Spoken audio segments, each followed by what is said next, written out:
소망하며 이 모든 말씀 우리 주 예수님의 이름으로 기도드리옵나이다. 아멘. 할렐루야.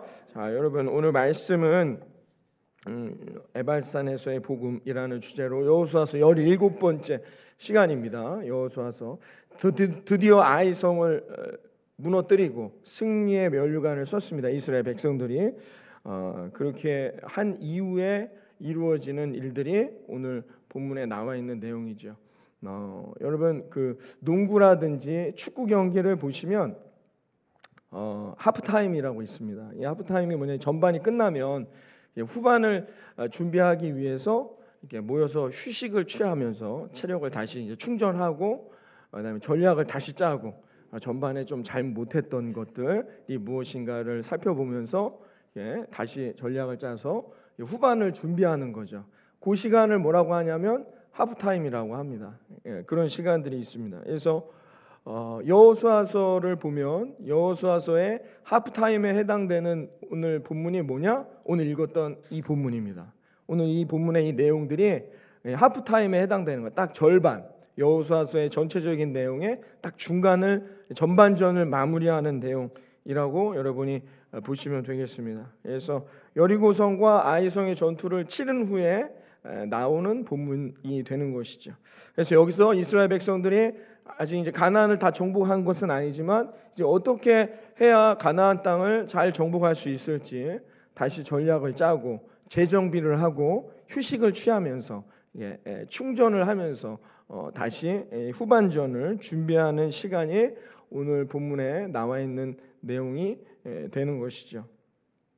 그럼 이런 큰 맥락 안에서 여호수아서라는 큰 그림 안에서 오늘 이 본문이 이 하프타임 중요하죠. 그렇죠? 그래야 후반을 어떻게 승리할 수 있는가에 대한 아주 중요한 부분이 될 수 있는 것이죠. 하프타임을 맞이한 이스라엘 백성들인데 뭘 했을까요? 뭘 어떻게 준비하면서 정비하면서 휴식을 취하면서 전략을 짰을까요? 이게 중요하죠. 여호수아가 이스라엘 백성들을 데리고 뭘 했을까? 이 하프타임에 이게 중요합니다. 어떤 식으로 전략을 짰고 이들을 충전시켰을까요? 휴식하면서 쉬게 했을까요? 우리가 30절에 나와 있는데 여러분 함께 보시죠. 말씀 30절에 있습니다. 30절 여호수아서 8장 30절 말씀 다 같이 읽어봅니다. 시작.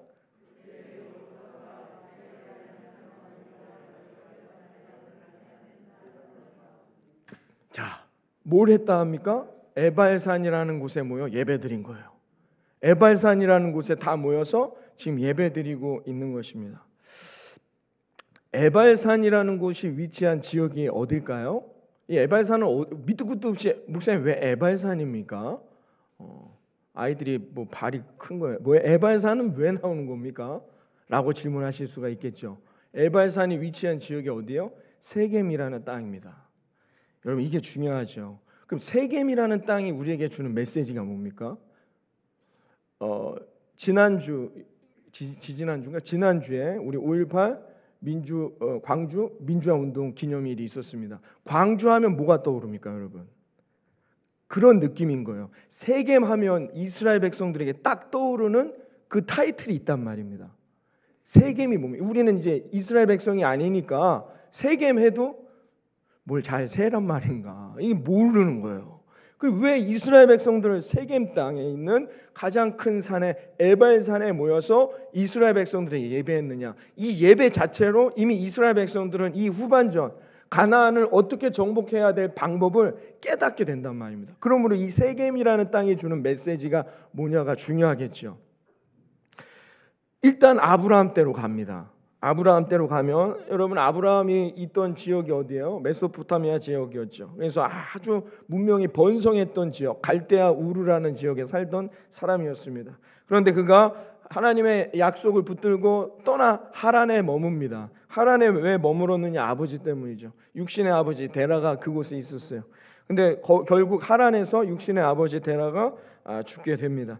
데라라는 뜻이 뭐냐? 지연시키는 자란 뜻이에요.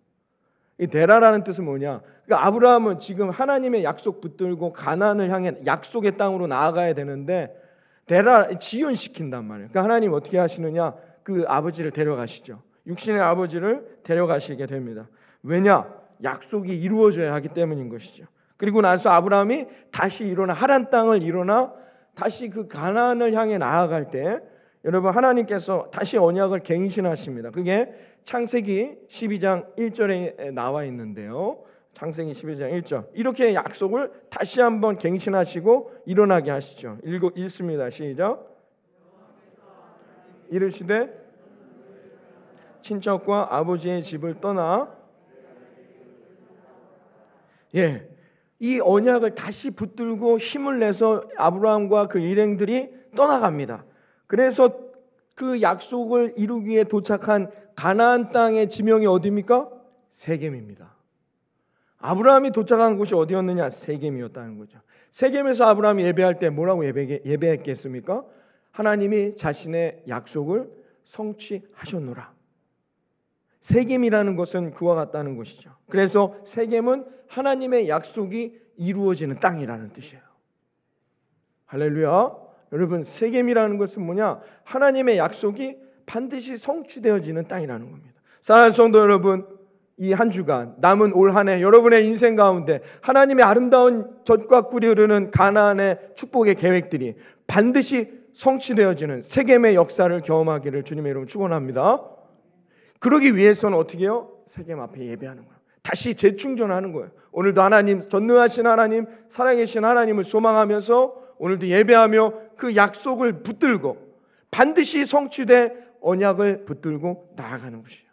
그래서 우리는 세겜을 성취한단 말이에요. 그러면 성취된 다음에 어떻게 해요? 세겜을 고백하면 되는 거예요. 이 메시지를 오늘 우리에게 주는 거예요. 세겜이 또 나옵니다. 어디에 나오느냐? 야곱의 때입니다. 야곱이 어떻게 해요? 형에게 돌아갈 축복권을 가로챕니다. 그래서 에서의 분노를 사게 되죠. 그래서 외삼촌 집에 도망갑니다. 도망가는 중에 루스라는 산에서 돌베개를 베고 얼마나 낙심돼 있겠어요.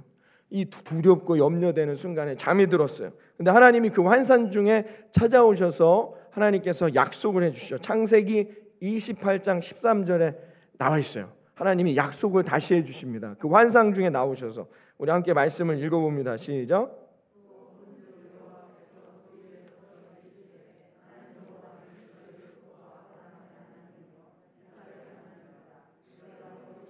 땅을 내가 너와 내 자손에게 주리니 내 자손이 땅의 티끌같이 되어 내가 서쪽과 동쪽과 북쪽과 남쪽으로 퍼져 나갈지며 땅의 모든 족속이 너와 내 자손으로 말미암아 복을 받으리라.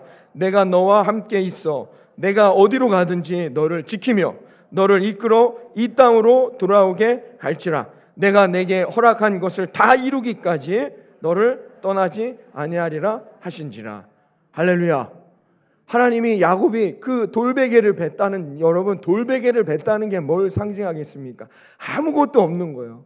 혼자서 그 젊은 나이에 얼마나 외롭고 두렵고 절망과 낙심과 실패의 순간 아니겠습니까, 여러분? 그런 야곱에게 하나님 찾아오셔서 이런 약속을 해주십니다. 어떤 약속? 너가 누워있는 그 땅을 내가 너와 너의 후손들에게 주리라. 네가 바라보는 모든 땅들을 내가 너에게 줄 것이며 너가 가는 그곳에서도 내가 너와 함께 할 것이고 너에게 힘을 주며 위로하며 때로는 지혜를 줘서 하나님의 약속은 뭐냐? 이 땅으로 돌아오게 할지니라. 그래서 결국 너는 다시 이 땅으로 돌아올 것이니라. 야곱아. 야곱이 이 약속 하나 붙들고 20년 동안을 외삼촌 집에서 정말 종처럼 일하면서도 버텨낼 수 있었던 이유는 뭘까요? 이 약속을 붙든 겁니다. 여러분 20년 동안의 야곱의 인생이 아주 평탄했나요? 형통했습니까? 그렇지 않아요. 종처럼 일했던 시간이 20년이었단 말입니다. 그러나 열심히 일해서 야곱은 거기서 아내도 얻고 자녀들도 얻고 재산을 엄청나게 불려 결국 돌아와 에서와 화해하고 극적으로 가나안 땅에 들어옵니다. 그리고 모여서 감사하며 온 가족들이 함께 모여 이 모든 것이 하나님의 약속의 성취라는 것을 예배드린 땅이 어디냐? 세겜입니다. 여러분, 바로 그러므로 세겜이라는 이 지역은 우리에게 이런 영적 메시지를 주는 것이죠. 여러분, 그러므로 오늘 이스라엘 백성들에게 다시 이 가나안을 정복해야 할 이스라엘 백성들에게 이 세겜에서 드려지는 예배는 무엇을 선포하고 있느냐?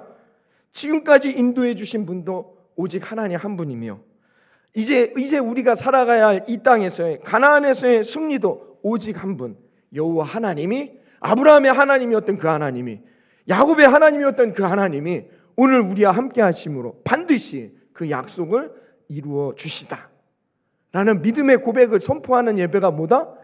지금 에발산에서 드리고 있는 이 예배였단 말입니다. 이해되십니까, 여러분? 그러면서 여호수아가 이스라엘 백성들에게 선포하는 내용은 뭐냐? 우리들의 노력으로 이루어지는 게 아니다라는 거예요. 가나안을 얻을 겁니다. 반드시 승리합니다. 이건 하나님의 계획이죠.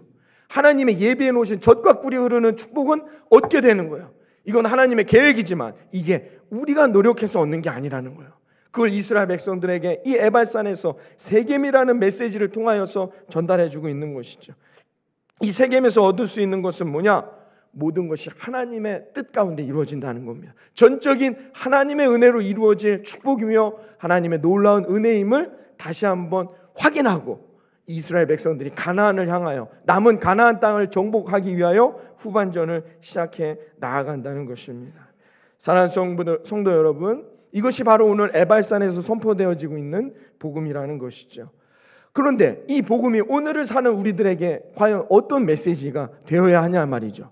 우리가 오늘 가나안을 정복할 것도 아니고 전쟁을 치를 것도 아닌데 이 메시지가 오늘을 살아가는 저와 여러분에게 어떤 메시지여야 하느냐? 중요하죠. 그것이 오늘 우리가 얻어야 할, 받고 가야 할 아주 중요한 영적 메시지가 되는 것입니다. 여러분, 에발산에서 선포된 이 복음, 하나님이 지금까지 이루셨고 하나님이 인도하셨으며 하나님이 앞으로 우리에게 예비한, 하나님이 계획하신 젖과 꿀이 흐르는 땅을 반드시 승리하게 하실 것이다라는 이 복음이 오늘 우리들에게 어떤 메시지여야 할 것이냐? 여러분, 구원은 누가 이루는 것입니까? 우리는 다 구원받은 하나님의 백성들이죠. 오늘 이곳에 왜 예배하러 오셨습니까? 왜 장로, 권사, 집사 이런 직분을 갖고 여러분 우리가 그리스도인이라고 기독교인이라고 말하면서 살아가는 이유는 뭐예요? 그 궁극적인 목표, 그 이유는 어디에서 나온 것입니까? 우리가 구원받았기 때문이라는 것이죠. 여러분, 우리는 다 구원받은 하나님의 백성이잖아요. 할렐루야. 여러분, 그 믿음 때문에, 그 믿음으로 말미암아 우리가 이런 신앙생활을 지금까지 해오고 있는데요, 잘 들으셔야 합니다. 구원은 나의 의지와 노력과 능력으로 얻어진 게 아니란 말입니다. 내가 아무런 죄를 짓지 않고 도덕적으로 흠이 없기 때문에 구원받는 게 아니란 말이에요. 아니면 내가 똑똑하고 지식이 많아서 구원받는 게 아니란 말입니다. 내가 돈이 많아서 구원받는 게 아니란 말입니다. 아니면 소위 이단들이 말하는 어떤 그 성경에 나타나 있는 어떤 비밀스러운 것들을 내가 해석하고 깨달아야만이 구원을 받는 게 아니란 말입니다. 구원은 모두에게 열려있는 하나님의 은혜인 거예요. 하나님은 하나님을 믿고자 하는 모든 이들에게 하나님의 구원의 백성, 구원의 길을 열어주신단 말입니다. 이 구원의 놀라운 복음의 메시지는 제가 새벽에 지금 시편을 갖고 우리가 함께 살펴보고 있어요. 그 얘기까지 하면 길어지기 때문에 여러분, 이 복음은 그런 복음이란 말입니다. 그래서 하나님은 어떤 하나님? 하나님은 지금도 일하시는 하나님이에요. 하나님은 신실하게 일하시는 하나님입니다. 지금도 구원받지 못해 허덕이며 실패하며 좌절하며 하나님이 예비하신 가나안을 향해 가지 아니하고 그 광야에서 지금 죽어가고 있는, 불평하고 있는, 불만하고 있는 그 백성들을 구원하시기 위해 하나님은 지금도 열심히 일하시는 전능하신 하나님이란 말입니다. 하나님은 또한 그럼에도 불구하고 불평하고 불만하는, 그냥 버려도 됩니다. 지금 가나안을 향해 가는 사람들만 붙들고 하나님이 구원해 주셔도 될 터인데 하나님 그런 하나님이 아니란 말입니다. 변함없으신 하나님, 우리가 배신하고 우리가 하나님께 등 돌리고 불평하며 불만하며 구원이 마치 나의 능력과 나의 노력으로 얻은 것처럼 살아간다 할지라도 하나님 나를 사랑하사 지금도 나를 기다리시는 변함없는 하나님이시단 말입니다. 이것이 에발산에서 지금 선포되고 있는 복음이라는 것입니다. 아이성을 무너뜨린 것이, 여리고성을 무너뜨린 것이 우리의 능력이 아니다라는 거예요. 하나님의 은혜요, 하나님의 계획이다라는 거예요. 그걸 우리는 깨달으란 말입니다. 그러니까 앞으로 나아가야 할 젖과 꿀이 흐르는 가나안에서 얻을 열매도 하나님의 전적인 은혜로 얻는 것이다라는 거예요. 그걸 깨달으라는 것입니다. 누가? 구원받은 사람이. 구원도 마찬가지라는 것입니다. 여러분, 우리가 어떻게 구원받을 만한 존재들입니까? 우리를 생각해 보세요. 여러분은 지난 한 주간 동안 정말 하나님의 뜻대로 100% 죄 없이 승리하는 인생이셨습니까? 어떠세요? 우리가 정말 구원받을 만한 존재입니까? 저는 목사로서 안 됩니다. 나의 마음이 여러분에게 다 보여진다면, 내가 일주일 동안 지난 한 주간 동안 어떤 생각을 하고 어떤 마음을 가졌는지가 여러분 오늘도 이곳에서 어디다 내 마음에다 USB를 꽂아가지고 화면으로 띄워진다면 그 화면을 찢어버려야죠. 목사라고 해서 구원받을 만한 존재입니까? 아니면 여기 앉아 계신 장로님들, 아니면 권사님들, 집사라고 해서 내가 기독교인이 되었다 해서 구원받을 만한 존재냔 말이에요. 여러분 스스로를 잘 아시지 않습니까? 여러분은 정말 구원받은 천국의 백성이 되었냐 말입니다. 우리는 죄로 말미암아 그럴 만한 존재들이 되지 못한다는 것이죠. 그러나 신실하신 하나님, 언제나 변함없으신 그 하나님이 나를 구원해 주신단 말입니다. 나를 하나님 백성이라고 인정해 주신단 말입니다. 이게 얼마나 큰 은혜요? 하나님의 놀라운 사랑이란 말이죠. 여러분, 이것을 우리가 깨달아야 한다는 것이죠. 여호수아는 이스라엘 백성들에게 가나안을 얻기 전에 철저하게 이것을 지금 훈련하고 이야기하고 있단 말입니다. 31절에 여호수아서 8장 31절에 어떻게 예배해야 될지, 하나님 앞에 어떤 식으로 우리가 구원을 얻었는지를 선포해야 될지를 이렇게 훈련시킵니다. 31절을 다 같이 읽습니다. 시작.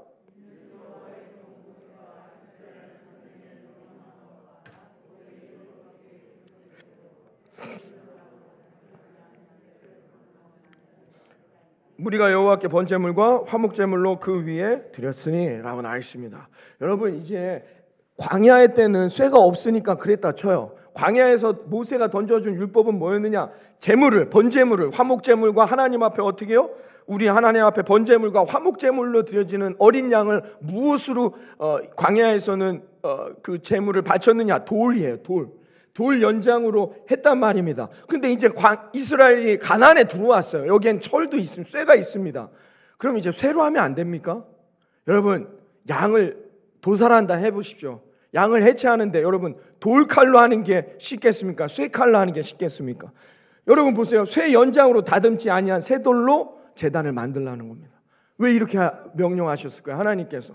여러분, 가나안에 들어왔는데도 쇠 연장으로 하지 말고 쇠칼로 하지 말고 제단에 바칠 어린 양을 뭘로 지금 만들래요? 돌로 된 제단에 돌칼로 만들라는 얘기입니다. 왜 그러셨을까요? 하나님은 왜 이렇게 명령하셨을까요? 왜 그랬어요? 나의 노력, 인간의 공로로 이루어지는 게 아니란 말입니다. 우리의 구원은 인간의 그 어떤 노력으로 이제 쇠칼로 하면 더 쉽게 빨리 되겠네, 그런 식으로 구원은 이루어지는 게 아니라는 거예요. 철저하게 어떻게 해요? 어린 양이 바쳐진 그 공로로 말미암아 우리가 구원받는다는 겁니다. 이스라엘 백성들이 애굽을 출애굽한 이유는 뭐예요? 자신들의 노력으로 된 게 없어요. 어린 양이 자신을 희생함으로 바친 피로 말미암아 구원을 얻은 거예요. 우리가 구원을 받은 이유는 어디에 있습니까? 여러분, 우리의 노력으로 이루어진 게 아무것도 없다는 것을 우리가 이 에발산에서의 복음을 통해 깨달아야 한다는 겁니다. 그 사람이 가나안의 젖과 꿀이 흐르는 예비된 열매를 얻기 때문이라는 거예요. 오늘도 나는 나로 말미암아 구원을 얻은 게 아니라 나의 의지와 노력과 공로로 구원을 얻은 것이 아니라 전적인 예수 그리스도의 십자가의 보혈의 은혜로 구원받았네. 나는 구원받았네. 그러니 내 인생도 앞으로 그 하나님께서 책임져 주신다. 믿음을 선포하는 자들에게 이 한 주간 여러분의 올 한 해 하나님이 예비하신 젖과 꿀이라는 가나안의 열매를 얻게 됨을 믿으시기를 바랍니다. 이게 성경이 우리에게 지속적으로 말해주고 있는 축복의 원리라는 것입니다. 여러분, 이것을 깨달아야 한다는 것입니다.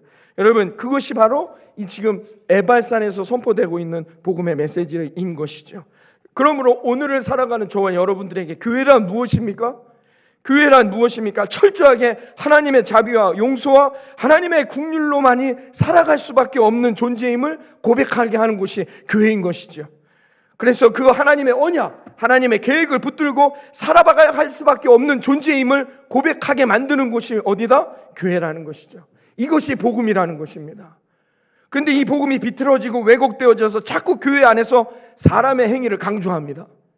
사람의 공로를 높이려고 하고 있다는 것입니다. 그러니 늘 인간적인 자랑들만 넘쳐난다는 거죠. 십자가의 복음은 어디로 사라진 것입니까? 구원의 은혜는 어디로 사라진 것이냐 말입니다. 여러분, 그렇기 때문에 교회는 흔들리고 무너지는 거예요. 그렇기 때문에 구원받았다 하는 우리가 세상에 나아가서 흔들리고 넘어지고 쓰러지게 된다는 것입니다. 실패하고 넘어지면 좌절하고 불평하며 낭만하고 여러분 쓰러져 있다는 것입니다. 왜요? 구원을 고백하지 않아요. 놀라운 하나님의 은혜, 하나님의 긍휼하심, 하나님의 용서하심을 고백하게 하지 못하기 때문이라는 것입니다. 예배란 무엇입니까? 오늘 살아가는 우리들에게 예배란 무엇입니까? 십자가 위에서 내 죄를 위하여 죽으신 예수 그리스도의 보혈의 피가 지금 나를 살아가게 하는 생명의 근원이 되어야 한다는 것이죠. 그 생명을 붙잡고 다시 일어서는 것, 다시 힘을 내어 이 한 주간을 이 거친 세상 가운데, 광야와 같은 세상 가운데 사탄 마귀 권세가 우는 사자같이 입을 벌리고 우리를 집어삼키려고 하는 세상 가운데 승리를 선포하며 나아가게 하는 것, 그게 예배라는 것입니다. 여러분, 그러므로 그리스도인이라고 불리우는 것은 여러분 무엇입니까? 우리가 그리스도인이라고 합니다. 기독교인, 그리스도인이라는 것이죠. 그리스도인이란 뭡니까? 다시 말해 나를 위해 희생제물로 바쳐진 예수 그리스도, 그분을 믿고 그분처럼 삶을 살아가겠다고 공감하며 따르고자 고백하는 사람들, 그 사람들이 뭐다고요? 그런 사람들을 그리스도인이라고 말합니다. 그리스도를 따르는 사람들이라고 말하는 것입니다. 그러므로 우리는 늘 하나님의 영광을 위해 예수 그리스도의 십자가의 고난에 참여하며 성령의 인도함을 따라 우리의 삶의 터전에서 살아가야 한다는 거예요. 그러면 하나님이 반드시 저와 여러분의 삶에 하나님이 예비한 열매를 허락해 주실 거라 믿습니다. 이 고백이 있어야 한다는 것입니다. 나의 의지로 살아가려고 하면 안 됩니다. 나의 노력으로 살아가려고 하면 안 됩니다. 하나님, 내가 이만큼 신앙생활 했으니까 내게 복 주세요. 그런 복은 없습니다. 하나님, 내가 이만큼 하나님 앞에 드렸으니까 내게 복 주세요. 그런 복은 없단 말입니다. 여러분, 아직도 우리가 이런 신앙생활 가운데 넘어져 있다는 것이죠. 구원의 은혜, 나를 구원하신 예수 그리스도, 그 구원이 나를 다시 살게 하신, 이전 것은 지나갔으니 보라 새 것이 되었도다.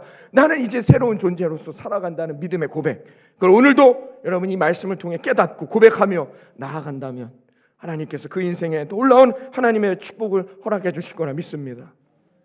사도 바울은 늘 이 싸움을 했습니다. 사도 바울은 이 복음을 깨닫기 전에, 이 복음을 깨닫기 전 늘 자기가 본인 스스로 죄와 싸우며 치열하게 살았어요. 죄를 이겨야 구원받으니까. 그 구원을 얻기 위해서 치열하게 싸웠습니다. 그 고백이 로마서 7장 21절 이하에 나와 있습니다. 우리가 로마서 7장 21절 이하를 함께 살펴보도록 합니다. 함께 봅니다. 시작.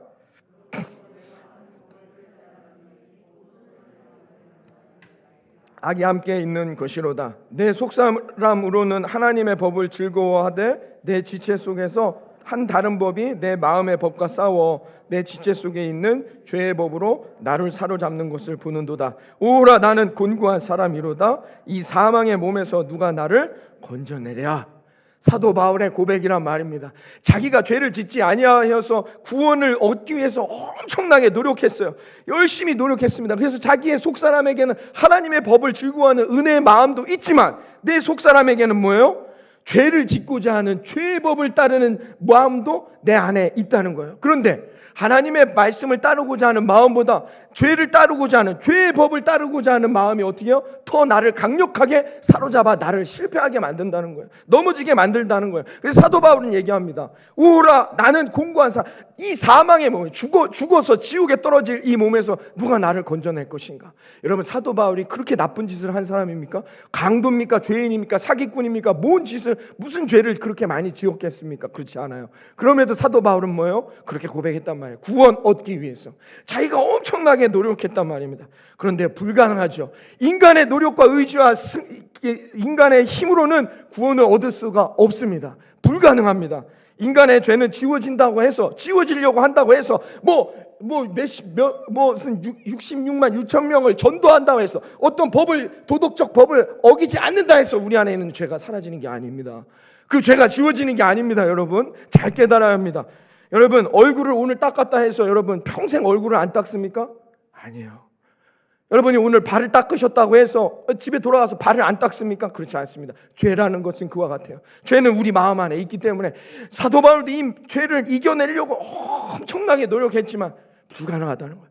누가 나를 구원할 것이냐? 사도 바울의 고백이었다는 것이죠. 그러나 바울은 복음을 깨달았어요. 진정한 복음을 깨닫게 되니까 바울은 자유하게, 구원으로부터 자유해지게 되었다는 것입니다. 로마서 8장 1절에 사도 바울이 고백합니다. 로마서 8장 1절 이하를 함께 읽습니다. 시작.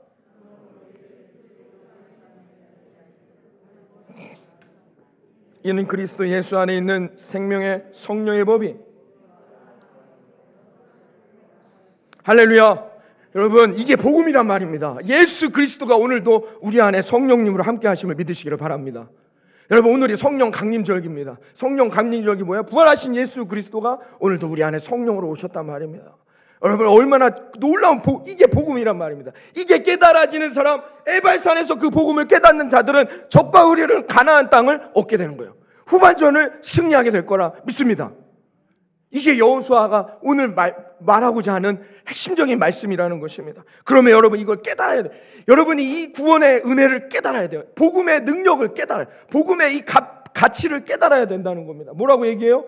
그리스도 예수 안에 있는 생명과 성령의 법이 그 죄를 이기게 하신다는 거예요.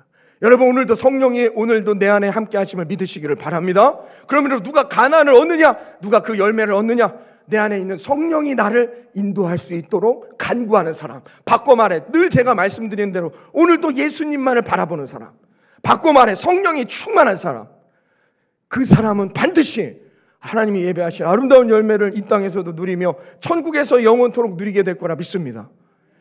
여러분, 이게 놀라운 축복의 원리라는 거예요. 그러니까 우리가 오늘도 깨달아야 할 것은 뭐냐? 이 열매를 얻어야 한다는 거예요. 이것을 깨달아야 한다는 거예요. 여러분, 그러므로 누구든지 성령의 법을 따라 살아간다면 하나님께서 아름다운 예비된 열매를 얻게 하신다는 거죠. 이게 에발산의 복음이라는 것입니다. 오늘도 우리는 저주의 인생, 눈물과 실패와 죄와 절망 가운데 낙심하며 살아갈 인생들이지만 이 모든 것을 이기신 우리들의 진정한 위로자 예수 그리스도를 붙들고 하나님이 예비하신 언약의 땅, 결코 그 약속을 변경하거나 잊어버리시거나 아니면 그 약속을 취소하시지 않는 변함없이 쓰신 언약의 성취자 그 하나님을 붙들고 오늘도 다시 나아가는 자들에게 하나님께서 저주를 바꿔 축복으로, 실패를 바꿔 승리로, 눈물을 닦아 기쁨과 웃음으로 만들어 주실 거라 믿습니다. 여러분, 그 하나님을 오늘 에발산에서 드리는 이 예배를 통해 만나고 돌아가는 저와 여러분 되기를 바라겠습니다. 내가 그 하나님을 못 만났다, 새벽 예배를 나오세요. 하나님께 부르짖으세요. 하나님, 나를 만나 주십시오. 하나님을 간절히 찾는 자들에게 하나님은 만나 주시는 거예요. 이들이 어떻게 해요? 예배 드렸단 말입니다. 하나님 앞에 에발산, 산으로 가는 이유는 제가 말씀드렸죠, 지난주에. 그 당시에 사람들은 하나님이 하늘에 있다고 믿었단 말이에요. 그래서 자꾸 산 꼭대기에 가서 예배를 드리는 거예요. 왜? 하나님을 만나보자. 하나님을 만나는 유일한 방법, 예배 외에는 없다는 것입니다. 여러분, 이 예배를 통해 여러분들이 그 하나님을 만나기를 저는 간절히 원합니다. 왜? 그래야 예비된 하나님의 축복을 얻게 되는 것이죠. 여러분, 이 가나안이라는 예비되어 있던 하나님의 축복을 얻기 전에 이 하프타임인 거예요. 이제 이스라엘 백성들에게 여호수아가 이스라엘 백성들에게 이렇게 결론을 내립니다. 어떻게 결론을 내리느냐? 34절에 이렇게 말해요. 34절을 오늘 여호수아서 8장 34절 다 같이 읽습니다. 여호수아서 8장 34절 시작.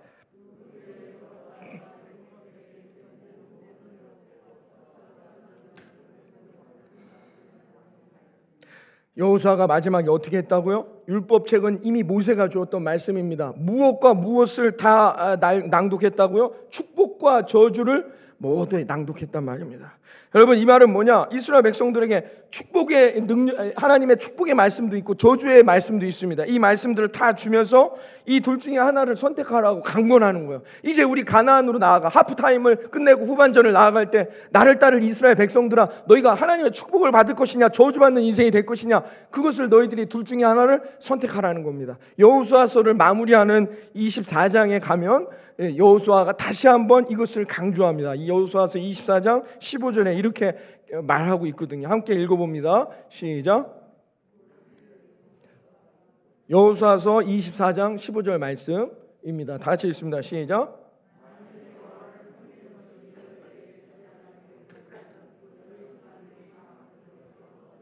신들이든지 또는 너희가 거주하는 땅에 있는 아모리 족속의 신들이든지 너희가 섬길 자를 오늘 택하라. 오직 나와 내 집은 여호와를. 여호수아는 늘 이렇게 말합니다. 너희가 선택하라는 거예요. 축복을 받을 인생을 살 것인지 저주받는 인생을 살 것인지 늘 너희가 선택하라는 거예요. 여러분들 신명기서를 읽어보거나 여호수아서를 읽어보면 늘 이렇게 말합니다. 축복 축복받는 인생의 방법, 저주받는 인생의 방법을 같이 나열합니다. 함께 나열해 놓고 어떻게 해요? 그 중에 하나를 선택하라는 방식으로 신명기서나 여호수아서는 쓰여지게 되어 있는 것을 우리가 알 수 있습니다. 그런데 여러분 잘 생각해야 됩니다. 아, 그렇구나. 아, 내가 축복받는 인생을 선택해야 되겠구나. 내가 하는 거라고 생각합니다. 이거 잘 생각하셔야 돼요. 이것을 여러분 그냥 선택하라고 하니까 내가 둘 중에 하나를 선택하면 된다고 또 나의 의지를 드러낸다는 것입니다. 그럼 이게 정말로 여러분 우리가 자유롭게 복음을 듣고 복음을 붙들고 살아갈 것인지, 아니면 내 마음대로 내 인생을 살아갈 것인지를 내가 선택할 수 있는 자유권이 있다고 해석해서는 안 되는 것이에요. 이 말씀을 이 뉘앙스를 여러분이 잘 이해하셔야 됩니다. 제 딸이 요새 유치원을 왜 안 가려고 하더라고. 아침에 일어나면 막 계획을 생각을 합니다. 어떻게 하면 유치원을 안 갈 핑계들을 다 대주세요. 그러나 이 아버지는 다 알고 있습니다. 어떤 의도로 그런 얘기를 하는지. 그러면은 아침부터 그래도 가야 된다. 어르기도 하고 엄마가 막 달래고 설득합니다. 저는 이제 그냥 화를 내니까 가만히 있지만 그냥 막 설득을 합니다. 그러면 뭐 이래서 안 된다, 뭐 저래서 안 된다, 고집 부리고 막 이렇게 되죠. 그러면 마지막에 엄마가 이렇게 얘기를 합니다. 그래? 그럼 네가 알아서 해. 그러면 그때서야 일어나서 부랴부랴 옷을 챙겨 입고 유치원을 갈 준비를 합니다. 여러분, 네가 알아서 선택하라는 얘기는 정말 우리가 알아서 선택하라는 얘기가 아니죠. 네가 깨달으라는 겁니다. 어떤 인생을 살 것인지는 이미 정해져 있는 것이죠. 여러분, 그러므로 오늘 이 말씀, 축복과 저주가 우리 앞에 있다가 해서 우리가 그 중에 하나를 선택하라는 의미가 아닙니다. 이것은 우리에게 선택의 여지가 없다는 거예요. 우리는 축복의 길로만 가야 되는 거죠. 그것이 하나님이 우리에게 원하시는 말씀이라는 것입니다. 사랑하는 구주교회 성도 여러분, 하나님의 복음을 통해서 하나님이 축복을 소망하면서 여러분 오늘도 저주의 길이 아니라 축복의 길, 여러분 이 길로 하나님의 복음을 붙들고 나아가 승리하는 저와 여러분이 되어지기를 바라겠습니다. 절대로 저주받는 인생, 쓰러지는 인생, 지옥 가는 인생으로 가서는 안 된다는 것입니다. 이걸 여러분이 이게 그냥 뭐 범연히 들으면 안 된단 말입니다. 이 말씀을 그래 뭐 이렇게 축복으로 살아갈 수도 있고 가다가 뭐 저주받을 수도 있구나. 아니요. 저주받는 건 지옥에 떨어지는 거예요. 여러분 저주받을 인생을 살아가려고 합니까? 여러분 축복을 누리며 하나님이 주신 젖과 꿀이는 예비된 하나님의 가나안의 땅을 가는 것만이 우리의 선택의 여지가 없는 길임을 여러분 오늘 이 시간 깨달으란 말입니다. 여러분 그러면 이렇게 질문하실 수가 있어요. 목사님, 그럼 너무 우리 기독교에서 말하는 복이라는 게 단편적이 돼 가는 거 아닙니까? 하나님 말씀 잘 들으면 복 받고 하나님 말씀 안 들으면 혼나는 거. 이렇게 해석해 버리는 것은 여러분 우리 기독교를 율법적 종교로 만드는 겁니다. 여러분 이렇게 해석하면 안 됩니다. 그러면 오늘 지금 목사님이 한 길밖에 없다는 건 이런 말씀은 말 잘 들으면 축복받고 하나님 말씀 안 들으면 저주받는 건가? 이렇게 단편적으로 해석해 버리면 거기엔 하나님의 은혜는 어디 갔습니까? 하나님이 내가 축복받을 수 있는 길로 가게끔 이 죄 가운데 살아가는 절대로 구원받을 만한 가치가 없는 우리들을 구원하신 하나님의 은혜는 어디 갔습니까? 하나님의 사랑은 어디로 가는 겁니까? 그냥 하나님 말씀 잘 들으면 복받고 말씀 안 들으면 저주받는 것으로만 하나님을 해석해 버린다면 여러분 우리에게 주신 하나님의 십자가의 은혜, 그 구원의 은혜, 나 같은 존재에도 나 같은 벌레 같은 죄인도 구원하신 하나님의 사랑은 어디로 가는 거냔 말이에요. 이 놀라운 축복의 복음은 사라져버린단 말입니다. 그러니까 여러분 그렇게 해석해서는 안 되는 것이죠. 여러분 그냥 단순히 그냥 말 잘 들으면 복받는 수준의 하나님이 아니란 말입니다. 하나님은 우리가 그 수준을 뛰어넘어 하나님이 원하는 참다운 천국의 백성의 삶을 살아가기를 원하시는지를 여러분 믿으시기를 바랍니다. 그래서 우리는 오늘도 에발산의 복음을 먼저 깨달아야 한다는 거예요. 나를 구원하신 주님의 그 놀라운 은혜와 용서하심과 긍휼의 십자가의 사랑을 깨달아야 한다는 겁니다. 그러고 나서 우리가 축복의 길을 가는 거단 말입니다. 제 딸이 독감 주사를 맞으러 갔는데 가만히 있다가 잘 맞을 줄 알았죠. 근데 주사를 맞는 주사실을 들어가자마자 자기 아버지를 닮아갖고 목소리가 엄청 커요. 막 그 주사를 누르려고 하는 분도 막 당황. 이게 그 주사실이 막 쩌렁쩌렁하게 막 갑자기 울기 시작합니다. 맞기 싫다고. 분명히 이게 몇 번씩 설득을 했어요. 야, 맞아야 돼. 알겠다고 하고 병원까지 갔습니다. 병원까지 가서 주사실까지 들어갔더니 막 난리가. 감당이 안 되더라고요. 이게 뭐 힘도 누굴 닮아서 그런지 하여튼 힘도 엄청 셌어요. 그래서 그때 또 한참 핫도그에 빠져 있었습니다. 그래서 제가 약속을 했죠. 주사 요 독감 잘 맞으면 핫도그, 아빠 핫도그 사주겠다. 막 울면서 그럼 2개 사달라. 오케이, 알았다. 2개 사주겠다. 그래서 잘 맞았습니다. 말 잘 들어서 주사 딱 맞고 핫도그 2개 사줬더니 엄청나게 좋아하면서 언제 자기가 주사 맞았냐는 듯이 그렇게 집에 왔던 적이 있습니다. 여러분, 제가 그 모습을 보면서 하나님의 그 놀라운 은혜를 깨닫게 됐다는 것이죠. 철없는 자식들은 핫도그를 보면서 복 받았다고 하겠죠. 내가 핫도그를 얻었구나, 복 받았다고 하겠죠. 그런데 정말로 아버지의 마음은 그 딸이 그냥 핫도그 하나 받는 그런 관계를 원할까요? 아버지는 그 딸에게 말 잘 들으면 핫도그 하나 주는 그런 관계를 원하겠습니까? 성숙하지 못한 신앙인들은, 철이 덜 든 신앙인들은 하나님에 대해서도 이렇게밖에는 가르칠 수가 없는 거죠. 말 잘 들으면 핫도그 하나 받는. 여러분, 하나님 아버지께서 우리들에게 원하시는 정말로 관계가 무엇일까요?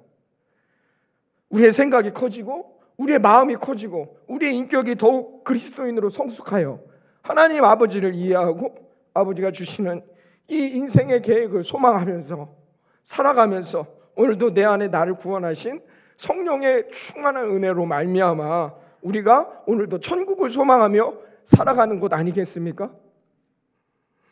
하나님은 우리들을 천국의 백성으로 부르셨습니다. 그러므로 우리는 세상의 백성이 아니요, 이 대전의 이 관평동에 사는 사람이 아니요, 이 유성구 백성이 아니라 천국의 백성이란 말입니다. 그러므로 우리는 천국의 백성답게 살아가야 할 것입니다. 우리가 바라보는 인생의 가치관, 인생관, 우리의 마음의 중심이 점점 천국을 향해 나아가는 성숙한 그리스도인의 인생이 되어지기를 이 아침 주님의 이름으로 축원합니다. 이것이 성경 전체가 늘 말하는 메시지이며 오늘 에발산에서 선포되는 복음의 핵심이라는 것입니다. 여러분, 여름이 다가오고 있습니다. 또 한 계절이 끝나고 한 계절이 시작되고 있습니다. 또한 오늘은 교회 절기상 새롭게 시작하는 성령 강림 절기이기도 합니다. 여러분, 나를 구원하신 예수 그리스도 십자가의 은혜, 그 복음을 붙들고 이 하프타임, 새로운 계절을 시작하는 이 하프타임에, 새로운 교회의 절기를 시작하는 이 하프타임에 하나님이 원하시는 성숙한 그리스도인으로 재충전하여 하나님이 예비하시고 계획하시고 전략을 짜놓으신 그 아름다운 복과 은혜, 그 충만한 사랑을 누리면서 이 여름의 계절, 이 성령 강림절기를 새롭게 살아가는 저와 여러분, 우리 모든 성도들의 가정이 되어지기를 이 아침